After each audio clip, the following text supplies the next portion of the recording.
In progress. All right. Good morning, and welcome to the Access Health and Safety Excellence Program information session. As Jennifer said, my name is James Ibidia, and I oversee the Health and Safety Excellence Program on behalf of ACSESS. So I would be your direct contact for anything to do with the Excellence Program. So my objective today is to walk you through what is the program is all about, how you can benefit from the program, and obviously it has to do with the benefits of managing and implementing a health and safety program. So this is basically the agenda. We're going to go over why join, what's involved in the program, how does the program structured. Okay, I will ask you to put yourself on mute. I can mute all so that we don't hear any background. All right. If you have any questions, please unmute yourself and ask. I do have the chat open, so I can actually respond on that as well. But the preference is a small group. You can just unmute and ask the questions. Don't worry about interrupting me. And so any questions are as welcome as we go through. So as I said, we're going to go through the components of the program. James, I'm sorry, excuse me. I'm not sure if it's just me, but I'm having a bit of a challenge hearing you. Okay, I have my everything's full blast. So is that better? To bring the microphone closer. Is that better? Can you hear me Yes. now? That's Okay. much better. All right. So I just brought it a little closer. All right, here we go. Great. Thanks for letting me know that. So hopefully we're better now. So I'm going to walk you through the way the program is structured, is how you join, what is involved in developing what we call topics in the health and safety program, how you demonstrated that you implement that topics, and the achieve is what the rebates are all about. Okay, we will have a Q&A at the end, but as I said, you can stop me anytime and ask questions. All right, I'm going to start with a very short clip here. Let me just make sure my screen share included. I'm going to re-share my screen. Make sure it included share sound, which I have now. And here we go.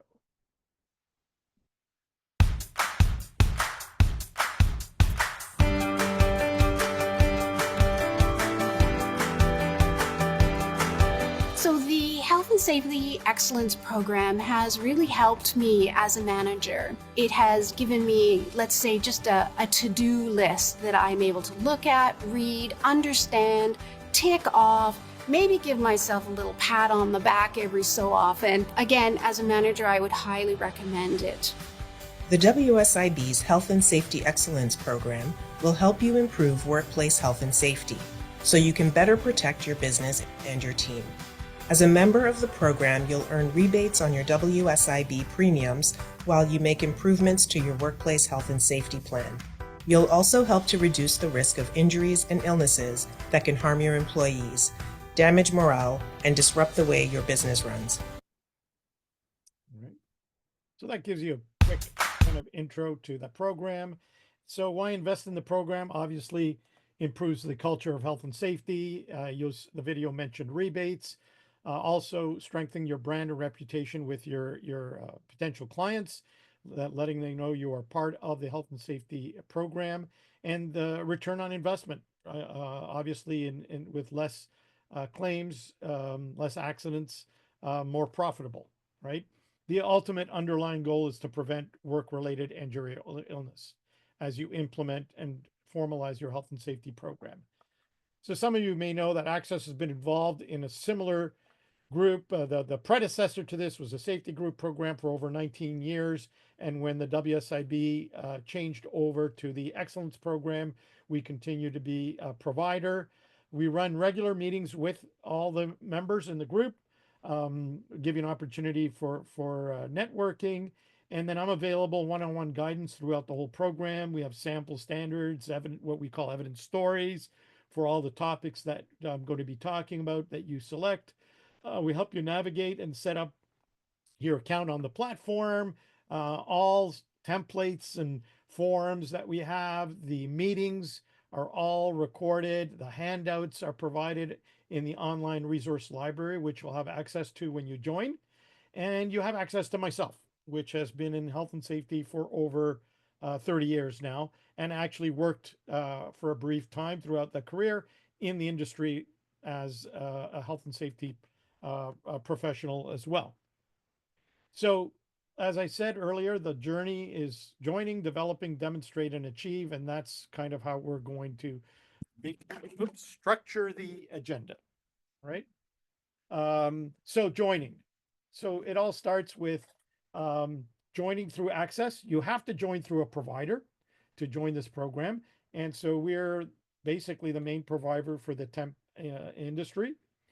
And the fee structure is based on your premium. So how much is it going to cost you to join? You can basically look at, okay, what are my premiums in 1 year? So what were your total premiums last year? And that'll determine whether what your fee to join will be. If you're a member of ACSESS, you get a better deal. If you're not a member, you can still join, but it's going to cost you a little bit more. Also keep in mind, as you see there, that for the fee that you pay, you are always going to get $1,000 rebate. So, example, if you're if you're a level 3, 100,000 to 250,000 company, tells you what the rebates are, which we're going to talk about a little bit later on. But your fee is $1,500 if you're a member, okay? But you're going to get 1,000 back when I approve your topics. So really, the net fee is going to be $500 to join as a member. A little bit more if you're a non-member, because the upfront is $1,800. You're going to get 1,000 back, so you'll pay $800. All right. And basically the fee includes me working with you to help you get through the program requirements and attending all the meetings and the resources that are available, access to the library. And there's the link, the registration link at the bottom of this page to be able to register. All right. How do I, if you're not sure where do you find your premium, you log in if you have access to your WSIB.ca online service account. Somebody at your company will have to have that because that's how you pay your premiums. That's how you file your claims. And so on that online services, there is a view balance account. If you have access to this, you can go there and you can actually look up what your annual premiums are, or ask the person who pays your premiums. And that'll determine what your fee will be. Okay. So you register with ACSESS. Once you register, I'm going to send you the program manual, the topic requirements, and you should familiarize yourself with that program. We also ask that everybody attend this information session. So if you haven't had done that, or whoever's going to join, they'll be able to view this session recorded, the recorded version, to familiarize yourself with the program. The next thing that's going to happen is you're going to set up your account on the WSIB Health and Safety Excellence digital tool. And I'm going to send you the information that you need to do that. You will have to do an assessment, which is a questionnaire, only one time the first time you join. And then if you want to do a safety culture survey, the first year you join, and then every year after that, that's optional, and that's available through the portal as well.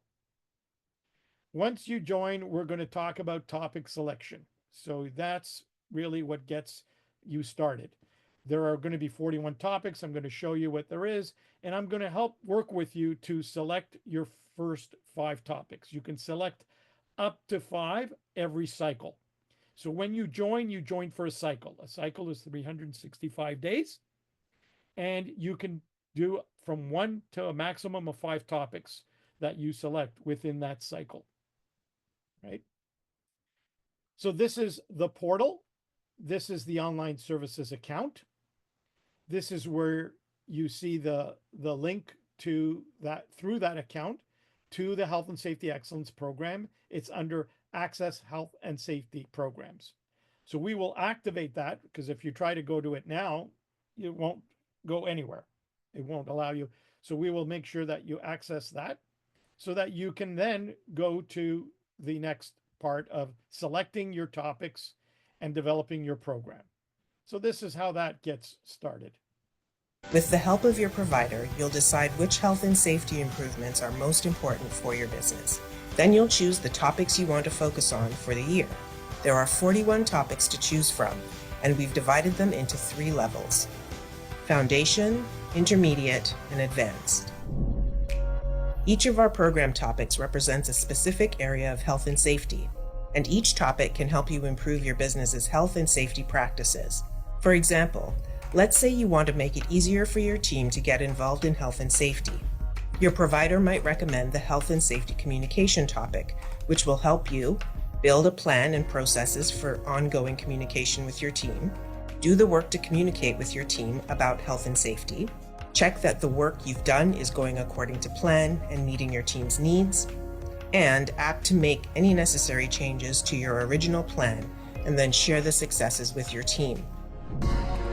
From the day your provider approves your topic, you have up to 12 months to implement it. When we talk about implementing or developing a topic, we mean building it into your business's day-to-day procedures.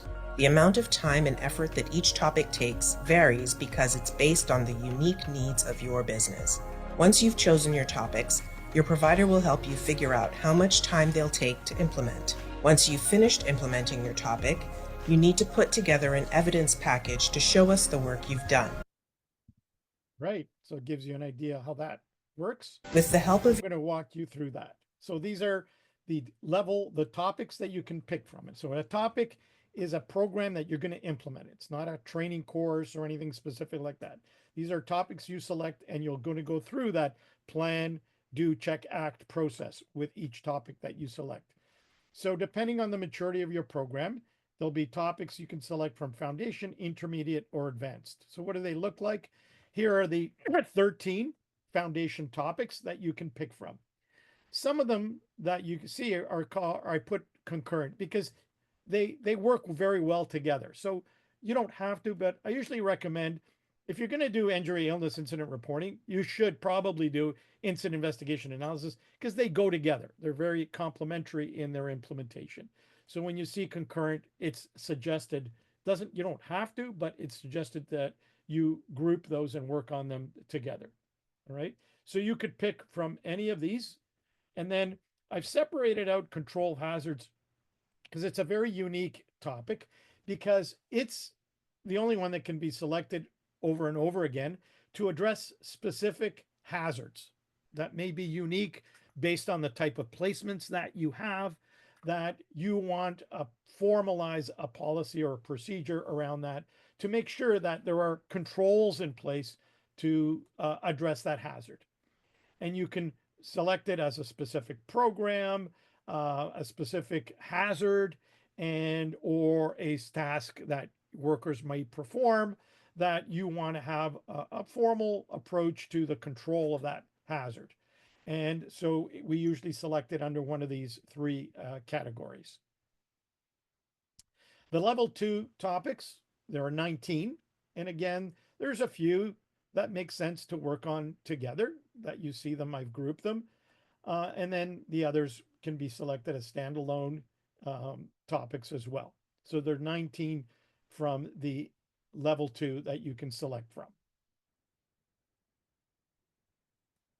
And then your more advanced level 3, there are 9 topics. There's a couple of concurrents here as well, but more advanced as your program gets more and more mature, that you want to be able to start looking, do these make sense for your organization? And do you want to implement those level 3 topics? So I work with you to choose topics. The criteria, obviously, is that the topic has to be new. New means you cannot have an already written and approved policy.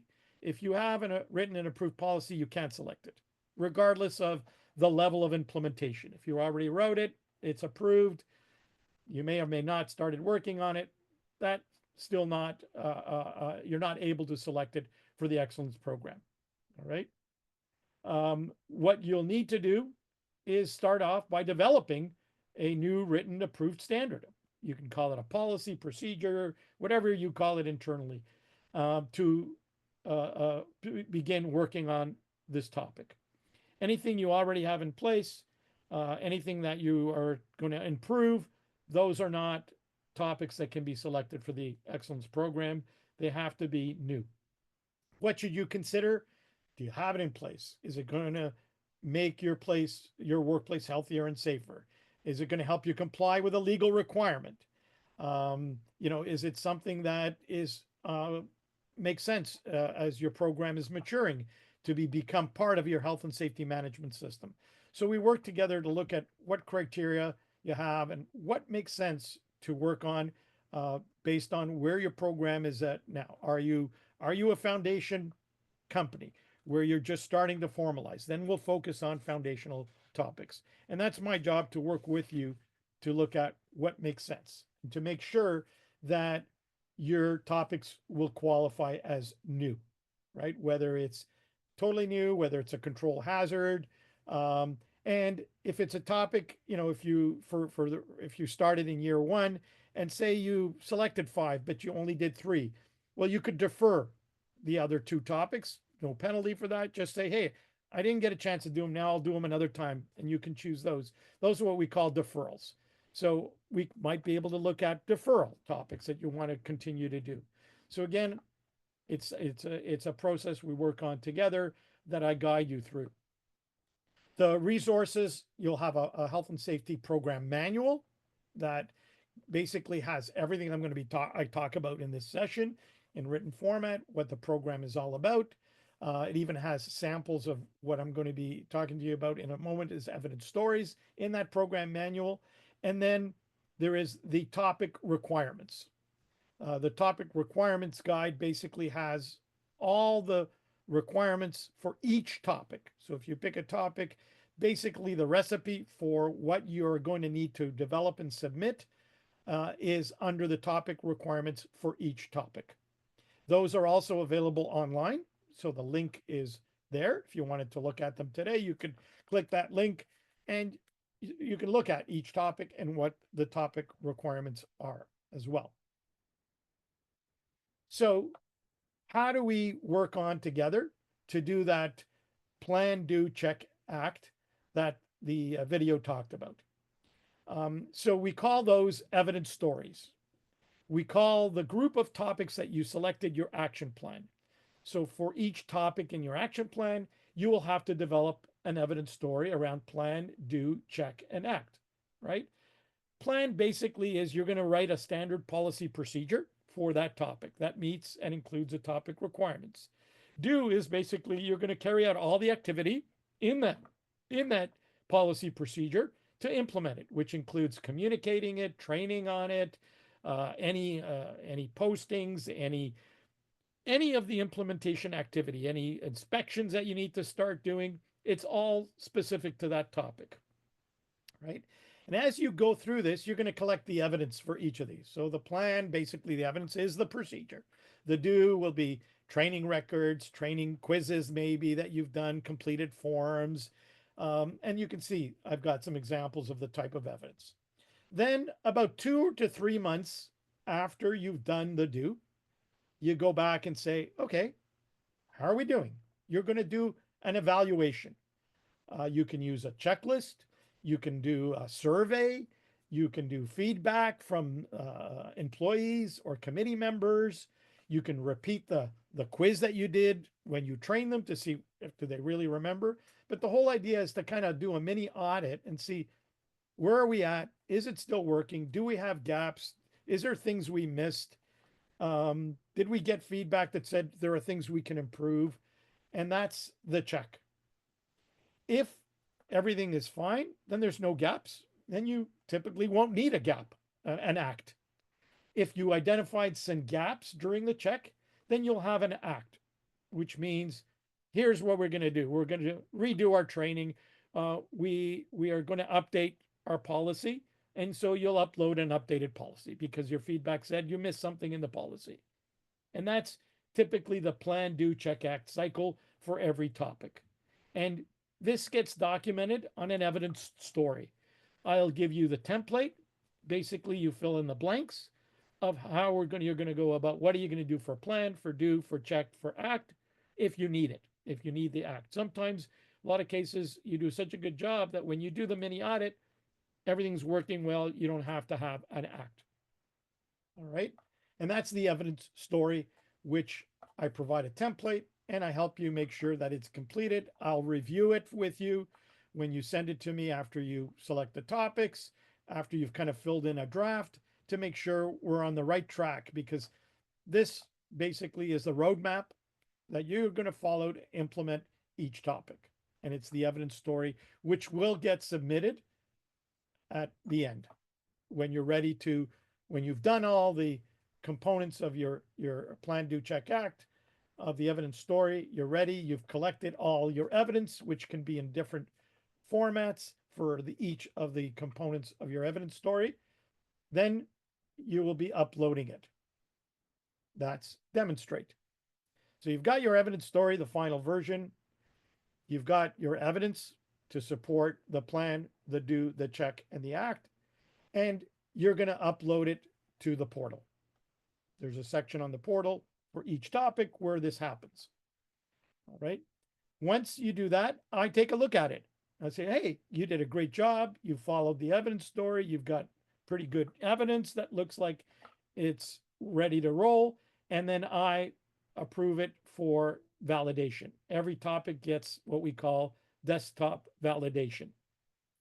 If when I approve it, I see, oh, geez, you missed the topic requirement, your policy is missing a key topic requirement, I give you feedback, right? So I'll send you the feedback, you make the adjustments, send it back to me, and then I take a look at it again, and we'll make sure as best as we can that your evidence story and your evidence is ready for that desktop validation. It goes to WSIB when I click it for validation, and they validators is what their role is at WSIB, review them to make sure they meet the topic requirements, right? Once they review them, so this is the desk validation on the left, if everything is fine, then they'll mark it complete. One topic down, 4 more to go, and that's the process for every topic. If they see that there's a gap, then they'll write what that gap is in their report that is on the portal, and that's called an additional evidence required, an AER. We have 60 days to submit the additional evidence required to address the gap. We fix it. Something may have been missing, a training record, not enough of this, whatever the validator saw as a gap that didn't meet maybe the topic requirements. All right. We work on that together. We close that gap. We upload the additional evidence and any additional information, and it goes back for validation again. And then they look at it, and if we address their concern, it gets marked complete, right?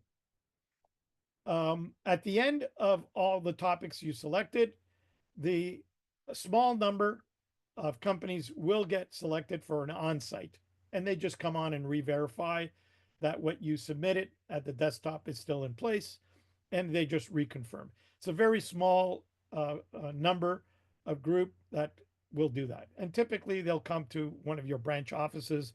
They won't be going to your client sites to do that validation. So how does the validation process work? Again, you submit everything, they look at it, they look at your evidence story, they look at your evidence, and then if it all fits and meets the requirements, it's marked as complete. When all of your topics have gone through that process and they've all been validated, then your action plan, which is your full topic selection, will be closed. And if it's closed, it means it's ready to go for rebate. So there are financial and non-financial. Financial, obviously, is the money you're going to get. Non-financial is recognition through the badges. So what does that look like? Well, here is the rebate schedule. And again, it's based on your premium. So if you're, again, an agency that your total premiums in a year are around 100,000 to 250,000, for every topic you complete, you will get $5,500. So you can multiply that times 5. That's, if you did 5 topics, each one is going to give you a return of 5,500, right? And you can get a rebate, you know, they max it out at 50,000 per topic, but That's the bottom. That's for very, that's a company that has 5 million in premiums, right? For very large companies, they do max them, how much you can max. So, those companies can get a maximum of $250,000 in premium. Otherwise, the only cutoff is 200% of your premium. And that typically will only affect very small companies where, no matter how many topics you complete, once you doubled the rebate, doubles your premium, it stops there, right? So for very small companies, that could have an impact. Otherwise, even if you're 50,000 to 100,000 premium, you're going to get 3,000 per topic. You do 5 topics, 15,000, and as long as that's less than double your premium, you're good to go. So it's a good return on investment based on the total number of topics you complete. So let's take a look at how the board talks. Rebate amounts are different for everyone because they're calculated using your reported WSIB premiums for the previous year and the number of topics you complete. Plus, we'll give you an extra $1,000 once you get started. For example, let's say you're a small tool and die maker with 15 employees. Your reported premiums last year were $20,000 and you completed 5 topics. You're eligible to earn $2,000 per topic, making your total rebate amount $10,000. Plus, you'll receive the extra $1,000. That means you'll earn a total of $11,000 in rebates and incentives. The most you can earn in rebates for each health and safety action plan, regardless of the number of topics you complete, is 2 times your reported premiums for the previous year. Right? So that explains a little bit of what I was talking about. And the good news is that they issue rebates basically 4 or 5 times a year, and they publish a rebate schedule. So this is the rebate schedule for 2025.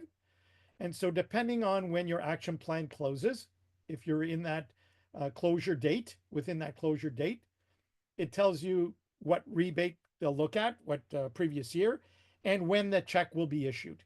And they go at the end of the months that are listed there. So typically the rebates go out in checks as long as your account is up to date with the board.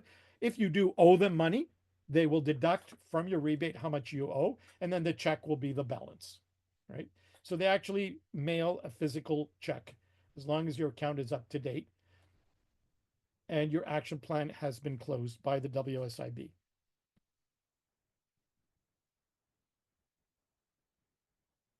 This is the badges. So the badges look like this one here, the member badge.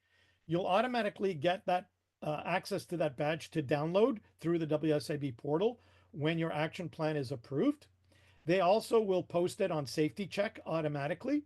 Safety Check is the public site where I can go in and look up your agency and see some basic WSIB information on you that's available to the public. They will post the badge, and that tells anyone looking you up that you're actually a member of the Health and Safety Excellence Program. You'll also get that badge to use on your emails, letterhead, any way you choose. There are some rules around using it. You can't modify it in any way, obviously.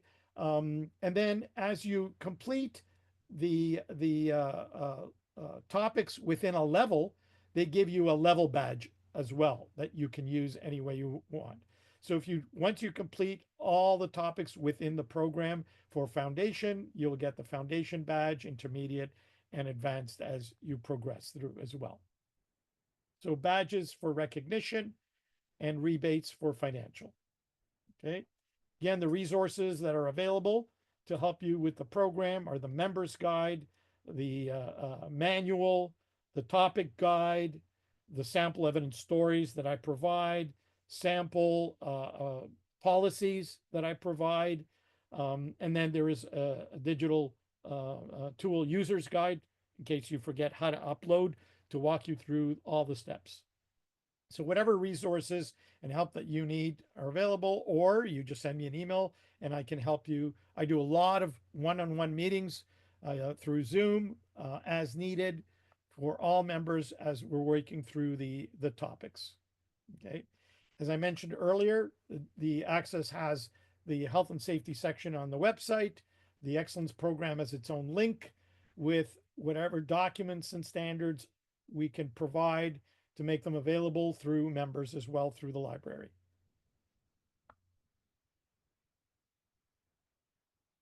Right? And that's the overview of the Health and Safety Excellence Program. Right?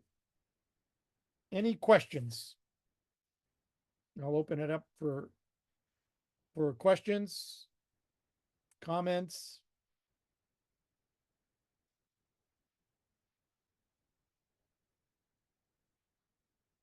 So one of the things you want to keep in mind also is as you're doing these implementations that for most of you, this is all, pretty well going to apply. When you implement a topic, you have to implement it at your physical office location or branch, and then how that topic then translates to your temporary workers, your placements, and your client sites.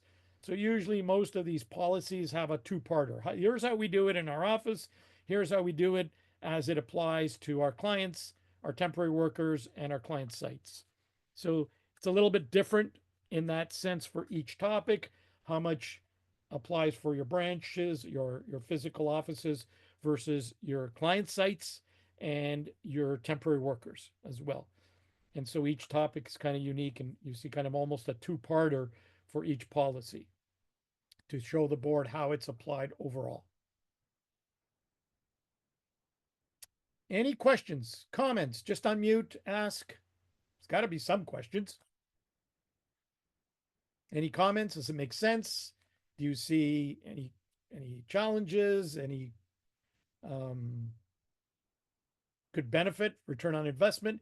If you're already doing this work and you're continuously working on implementing your program and you have new topics, then you're already doing the work. Why not get a rebate, get some recognition for it?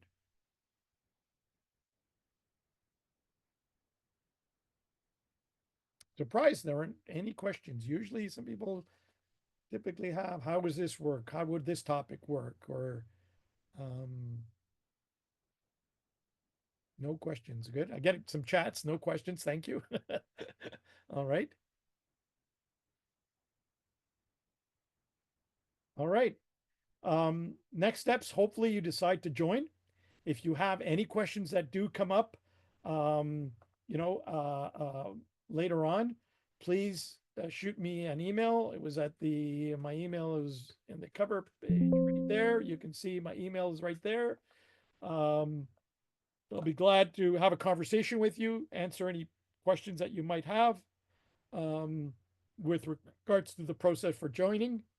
If you do decide to join, then you can work with Jennifer, do the program registration piece, and she puts me in the loop. And then once we sort out the payments, then she turns you over to me, and then I walk you through step by step of the plan to get you going.